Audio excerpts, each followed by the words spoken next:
welcome back to the live stream coverage here at the Shannon's Nationals. I'm Cameron Vanden Dungan, up in the starters rostrum ahead of race 2 for the sports sedans. 9 laps will be the journey, and this is one of those categories you want to watch. If you're new to motorsport or if you're new to the Shannon's Nationals scene, sports sedans is one of the great categories. Very fast cars. They're a big part of the state championships all around the country, and this is a great opportunity to see just how fast they can go down this main straight here. Now, as I said before, I'm in the starters rostrum. Here is our starter, and you can see just behind me, we've still got a bit of space here. I'm going to steal this in there quickly.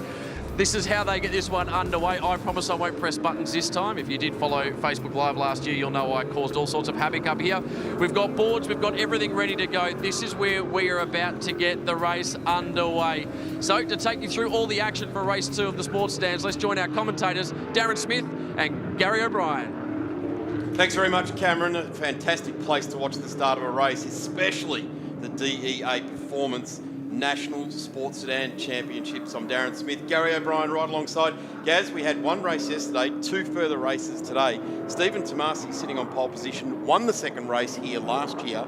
He's dead set in the box seat for it this time, isn't he? He certainly is, and I'm not going to even predict what the weather's going to do. I put my foot well and truly in it yesterday. I thought it'd be fine. It wasn't. It was wet, but boy, was it entertaining. We had 5 cars battling for the lead. Those top 5 you've seen there were running side by side and line astern for much of that race.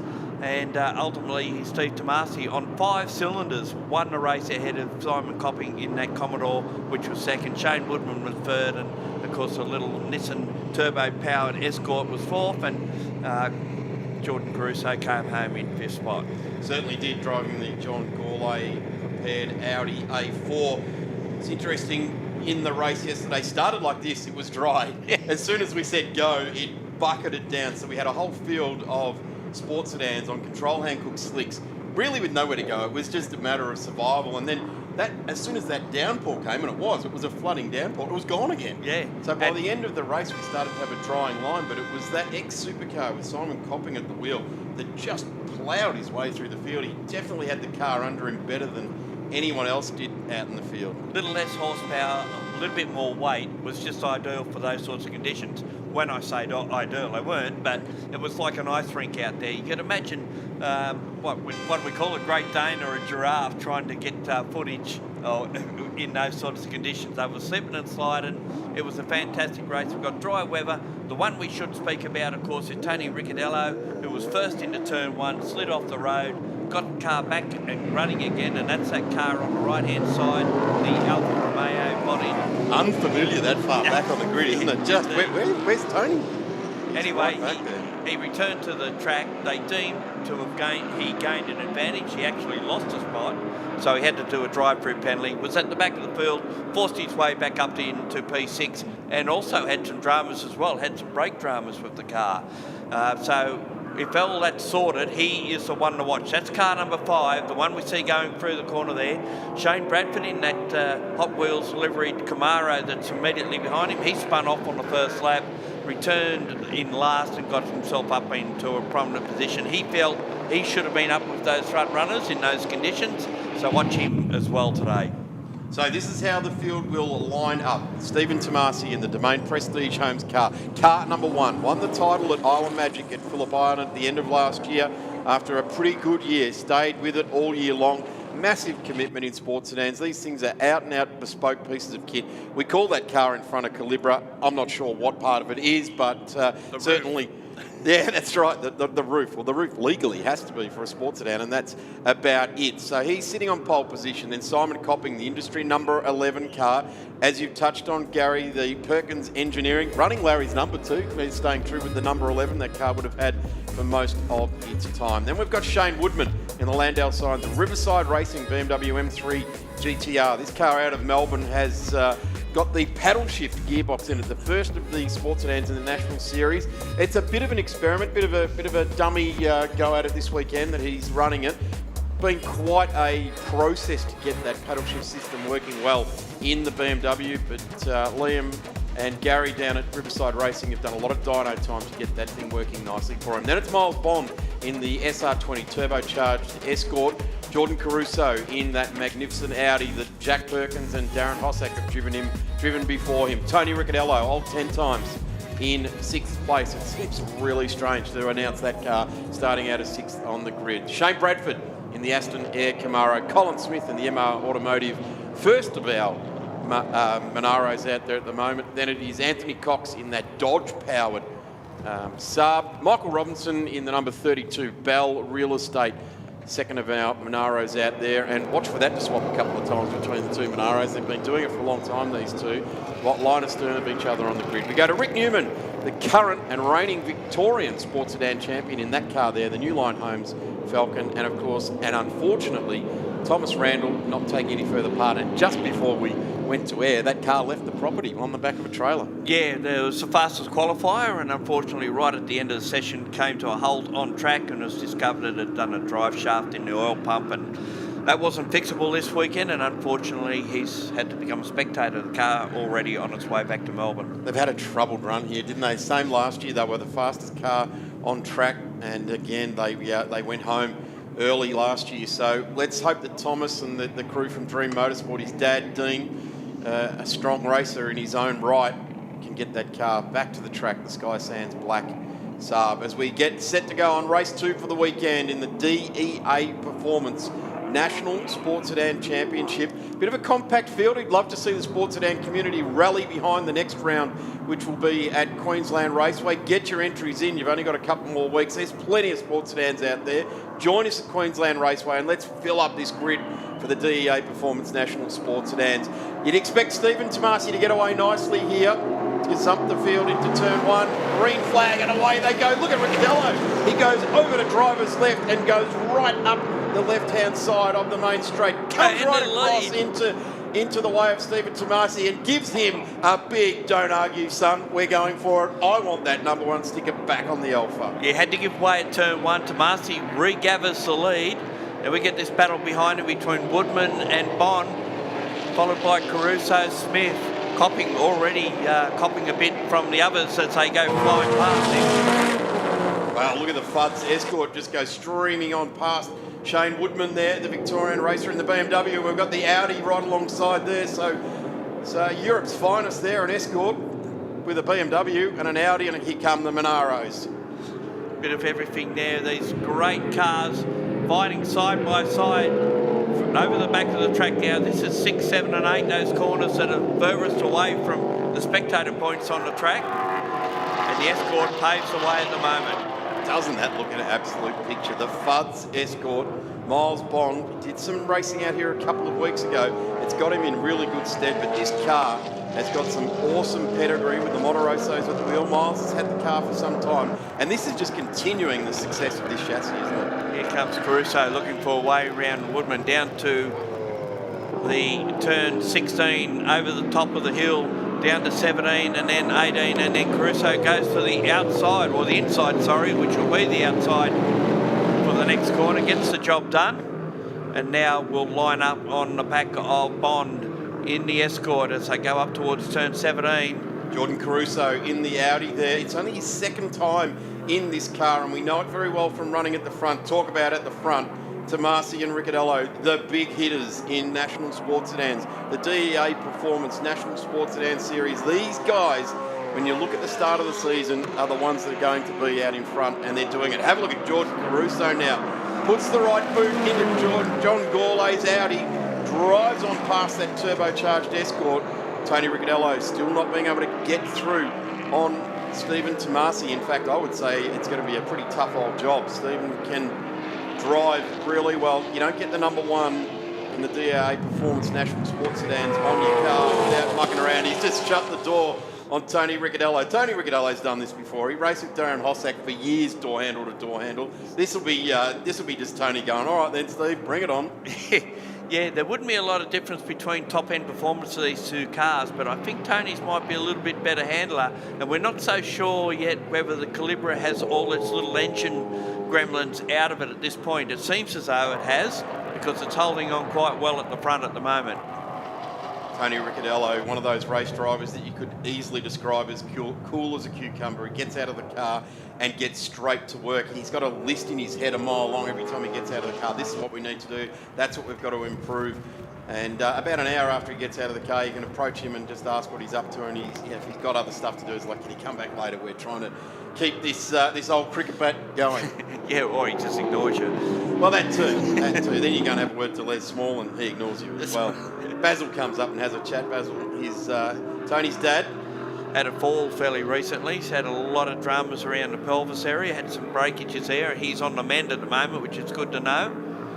And he's here this weekend to support his son. He's been doing it for a long, long time now. This car, as we said, 10 times Tony Ricciardello has won a championship and he's looking for number 11. He won the first 3 races of round 1 and he's aiming to try and win round 2 as well. So he's made a liar out of me by just bolting past the Calibra down the straight. Maybe those engine issues have come back. Resurfaced, yes. Maybe that's what it is. It's a bit of a higher revs because that is absolute out and out top gear grabbing where we are just going past the start. Here comes Jordan Caruso, only second time in this car. And this is where the battle is. Have a look at Shane Woodman, goes through on Miles Bond. Here comes Shane Bradford. It's not a sports sedan in the National Series without Shane Bradford in this Camaro in it. Yeah, different spec car. This is what we call a Trans Am car, built in the very late 90s by Riley Scott in the USA to run in American Trans Am. I think it did some time over in New Zealand before it moved here. It delivers about the same performance, and as Shane predicted when he said he should have been up with these guys yesterday, he's with them today. Certainly good to see these absolute top echelon cars in Australia, these sports sedans. We've got the best of them here this weekend. It would be fantastic to see a couple more rotaries out there on track. There's certainly plenty more V8s out there. Let's see what we can get back on track for the next round at Queensland Raceway. This is our race leader. Race second. Tony Ricciardello skated away, so he's starting to fall back into the clutches of Jordan Caruso here. Stephen Tomasi, a very, very talented race car driver. He's a no-holds-barred type of racer as well. You've got to work to get through. Yeah, this car running the second engine. It was the engine out of the other car that they own, which was a former championship-winning Nissan 300ZX with a Chev in it. That engine's been transposed into this car, and they did break a rocker, which bent a push rod, and that's the reason why they had dramas yesterday. They just didn't have time between qualifying and the race to rectify it. There was only less than an hour's break between qualifying and the race, so they had to suffer through it. And as you can see now, the Audi pulls out and just zooms on by. That's where Tony Ricciardello did it 1 lap ago now. There's Tony Ricciardello, the number 5. Gee, he wants to peel that off and put the number 1 straight back on that car. Very, very focused, like Tomasi's were last year, so single-mindedly focused. And the Tomasis and the Ricciardellos and John Corley, it's all about preparation. And then you think you're prepared, do some more, and then do more. Prepared. It's almost like the scout motto. Dramas for Tomasi, he's pulled it up, unfortunately. So that may bring out a safety car because it is in a fairly precarious position right there. And it could be quite interesting. Jordan Caruso, for those who don't know, comes out of Excel Racing and a very strong competitor in Excel's. Actually raced an Excel last weekend at Whitten Raceway. So it's a big jump to go from there into one of these in 1 week. Shane Woodman on screen now, who's done a little bit of Targa type racing as well. So not too sure how he's going at the moment with the paddle shift, but certainly the car was feeling good. Remember at Queensland Raceway last year, he suffered from some massive heat exhaustion. Not going to do that this weekend. The ambient temperature sort of hovering around 17 degrees here at the moment. So looking good in the number 16. Going well. Bradford looks up the inside. Done a lot of National Series racing as Shane Bradford. A very familiar scene, the Aston Air Camaro. But look at this now. This battle comes on. Difference in style of car, mid-mount BMW. Even got the newer style, let's say European GT type rear wing on this with the duckbill type mounting instead of over the top of the wing instead of underneath the wing like the more traditional sports sedan. And exactly. And you look at the Trans Am car, which has the engine forward of the firewall, runs a 9-inch diff as opposed to a transaxle. The leading car, of course, you can move the engine back within the cabin of the car. Some tend to go back a lot, the older style cars go back a lot further than what the newer style ones. They seem to get a better balance by not bringing it as far back into the cabin as what we see in days gone by. Now Bradford looks for a move down the inside at turn 1. Not quite close enough to do it on that occasion, and Woodman manages to hold on. Driving well, Shane Woodman. He's been a Victorian champion in this car, albeit in a very different iteration. This really has had some big development done to it over the last couple of years by the crew at Riverside Racing out of Maribyrnong in Melbourne. They do a tremendous job turning out this car, and many of the sports sedans as well. In fact, Michael Robinson's sports sedan gets a lot of work done on it, and he's actually in the 32 in 6th place at the moment. We've got Colin Smith and the other Monaro behind him. Here's this BMW coming around through turn 6 as we go down to the pit lane with Emma Notafrancesco. I'm just down in TCR land catching up with John Martin because lots of news breaking overnight with plenty of penalties handed out, which means great news for you because you got promoted to a podium. Well done. Yeah, thank you. A bit unexpected really. I seen the news late last night. Wally rang me and said, we'd ended up third. So it's, really good because we had some issues late in the race yesterday, picked up some debris with about 3 laps to go when we were leading. So it's, a bit annoying to sort of like limp home and then, still ended up with a podium, so that's good. Car's got so much pace, so starting again, P3 today, I think we can do some good things in the race today. Thanks, John. Good luck. No worries. Thank you. Thanks very much. Down there in pit lane, a bit of update on TCR, the DEA National Sports Sedan Series on track now. And we're being led by Tony Ricciardello, Jordan Caruso in his first year in sports sedans and outright National Sports Sedans is in second place. Looks like we're going to have a switch for third as we see Bradford draw alongside of Woodman. And it's going to be the drag race. Who has got it on board? The Camaro just looks to be a little bit more slick through the air, a little bit lower, Gaz. Yeah, it carries the air over the top of it a little bit better, and it looks like it brakes a little bit better too because he had to use all the stoppers to get himself into turn 1 there. And just looking at some of the speeds to getting down the straight, and I don't think it's terminal speed, it's just a point on the track. The fastest at the moment was Caruso at 230 kilometres an hour. And I think that's somewhere just near the start-finish line. Which is probably something we haven't seen too often. The Audi's always been a very strong race car, but out and out speed, it's not been always its absolute strong point. Well, Michael Robinson went through in 236, same spot. So that's good pushing Monaro through the air, isn't it? So they have done some work in the front end of that car, the guys at Riverside that prepared this BMW as well. So it's good to see that he's pushing hard, and Michael Robinson currently in 6th place. So he's got Colin Smith in the 44 Monaro. As I said at the start of this race, these two Monaros like to battle it out, don't they? And as usual, that's exactly what's happening. But Bradford has got through.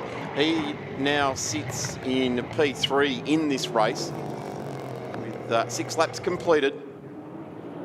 Good job there. At the moment, the gap between first and second, just 1.4 seconds. It's not much. And Caruso has the fastest lap of the race at 150.02. Ricciardello a 151.01, his fastest lap, so he's picked up the pace a little bit, you might say, knowing that Caruso's getting close. It's half a second now. It's getting very close. Gee, there's a telling tale there. Caruso is exactly a second on his fastest lap, exactly 1 second faster than this guy on screen. A bit of understeer there with Tony Ricciardello through that loaded corner there as well. The Alpha just struggling a little bit for grip. We've seen in the past with the dices with Tony Ricciardello, whether it be against Jack Perkins or Darren Hossack, that the Audi is probably a faster package, but always hasn't had the reliability of the Alpha. I'm grinning like a Cheshire cat here at the moment, Gaz, to see these two cars going out at the front of the field again. This is like championships of old, about 5-6 years ago. Have a look at this now. Caruso is absolutely monstering the back of Tony Ricciardello. Ricciardello will have, I reckon, about 3 or 4 corners ago, grabbed the mirror, chucked it in the back and said, I don't need to see those 4 circles in my rear vision mirror again. I'm trying to get away with this in the Alpha. You've got to remember too that the Alpha's, even though it's a little bit like the first Fleet Axe, it's had a lot of things updated in it. The technology isn't anywhere near what we would could term in the Audi as probably being state of the art at the moment. Well, yeah, you'd have to suggest that the Audi and the Saab that Thomas Randall are in are the current generation of sports sedans, whereas the Alfa, albeit that it does have the fluted guard tops, which have been a freedom over the last couple of years, it is a generation or two behind in build. I mean, it's a great build. You can't take anything away from this car. In fact, I've told Tony many times when they finish racing this car, it goes into a glass cabinet. It gets nitrogen put in there so it doesn't deteriorate, and it goes up on top of Sydney Harbour Bridge so we can all look at it. Yeah, 2 laps to go, and the gap is 0.69, basically 3/4 of a second the gap. And as you can see on that particular lap, Tony was actually 2/10 faster, so he has picked up the pace a little bit, or maybe the tyres are starting to go away on the Audi a little bit. So Jordan Caruso wouldn't have all that familiarity about a sports sedan that he has racing in Excels. I would suggest at the moment smoke is starting to worry me a little bit coming out of the Alfa. Let's not talk about it. Let's not look at it. Let's pretend it's not happening. But Jordan Caruso, he'll be starting to feel what a sports sedan feels like at the end of 7 laps. They start to get a little bit doughy. The temp gauges are all in alarm because they're running 750 to 780 horsepower, depending on who you talk to. And I'm going to get clobbered on the head for saying that. Tony Ricciardello's last clock time on the straight was 250 kilometres an hour, so he has buried the right foot a little bit further down into what's left of the firewall of that Alfa. And that's all about the run onto the straight. That is that right-hander coming onto the main straight here, about carrying the speed through there. It's not like they've got DRS where they can open a wing up and stop the drag or anything. These cars have got everything's fixed. It's just all about flowing. And in fact, Tony would be setting up the flow of the car right about here when he's coming out of turn 16 to just set the car up so that he's got that run down the straight. I'll tell you what, they are some massive front straight speeds. Michael Robinson, 244 out of the Monaro, 250 as Gary said for Tony Ricciardello in the DEA Performance National Sports Sedan Series. Across the line they go again. Tony Ricciardello leads yet another race in the main game of sports sedans. Of course, very, very strong state series in sports sedans. You can go to your local state rounds and see plenty of sports sedans racing as we begin our final journey in this race for the sports sedans around the 4.95 circuit. Sorry, Daz, it did start the year off the Alfa with a new outright lap record above yellow, given that the track had been resurfaced. It was a great time to have a go at it. He said it was a little bit gritty, and he reckoned there was a little bit more in it. But that's a good way to start your year off, and then you go to the first round, you win all 3 races there, so you come away with a good points haulage, you might say, and then you have a drama yesterday, finished 6th, and at the moment back out in front and showing the way to the new kid on the block, you might say, Jordan Caruso in 2nd spot. Jordan Caruso is very, very poised at the moment. He's not driving the wheels off it. Tony doesn't do a lap where he's not driving the wheels off it. He's always driving the wheels off the Alfa. But Jordan, the Alfa, it looks poised. It's sitting very, very nicely in that plume of smoke, I'm going to suggest, on that I wonder if that's downshift. a brake issue they were talking about yesterday that's resurfaced in that car. It just seems to be happening towards the braking area, doesn't it? Yeah, it's on a downshift, that's for sure. Going through on Anthony Cox now in the Saab, going slow. One of the earlier built Saabs there. Oh, have a look at that. The Alfa just getting off the back of the ripple strip there, not missing one bit of drive. And you can actually see the difference. The shorter wheelbase of the Alfa under brakes, it unloads the aero, the front air dam just about scrapes on the ground. In fact, it does scrape on the ground in certain applications. We come up to the checkered flag for the DEA Performance National Sports Sedans. And across the line, Tony Ricciardello takes another win for the 2019 season. And then it's Jordan Caruso getting to the line right along behind him. Some of the TCR guys up on the wall there just watching the end of that race as well. The big bangers, the gods of thunder, thumping their way past the pit lane. This is Bradford, Shane Bradford coming to the line as well. A fairway line astern here. In fact, it's some 30 seconds away. And Shane Woodman just in behind him there as well. So the number 68 Aston Air Camaro coming onto the straight and leading Landau Science Riverside Racing BMW through for race 2 for the weekend. And we've got a decent break. We only had an hour between qualifying and the first race yesterday. We've got a decent break till 3 o'clock for the race this afternoon, Gaz. Get a lot of the. Hopefully we'll get Steve Tomasi, but Michael Robertson, who's come from the back of the field up to position 5 in that silver old Monaro, and not that far behind him, Cole Smith and another of the Monaros. Of course, they're not much holding about them now, but they're certainly Monaros. There's the results up on screen for you. Ricciardello, Caruso, Bradford, Woodman, Robertson, Smith, and then Rick Newman also started rear of the field, got up to position 7 in the Falcon. Then it's Copping, Cox, Bond, who's fallen down to P10, so must have had some sort of drama. Actually, Bond pulled to the pits on that last lap. Tomasi, of course, didn't finish. Here's the start of the race again. Copping went backwards. Ricciardello dived out and was massive into turn 1. Miles Bond had these two behind him. A big dive bomb there from Jordan Caruso. Nicely judged. In fact, I won't give him dive bomb. That was a really nice, good passing manoeuvre. Set himself up. And this was setting himself up for a run to finish second in this race behind Tony Ricciardello. Here goes Tony Ricciardello, as unfortunately the Domain Prestige Homes calibre of Stephen Tomasi started to get technical problems, and this is where it all ended up. So Stephen pulled over one of the drivers right there, and the race went on around him. And what a horrible way. There is just nothing worse than sitting trackside and watching the race that you should have been leading and winning disappearing away from you. This was a good run for the line here. Tony Ricciardello's done this before. The winningest car in national sports sedans, that one right there. And they'll be back at 3 o'clock. Thanks, Gaz.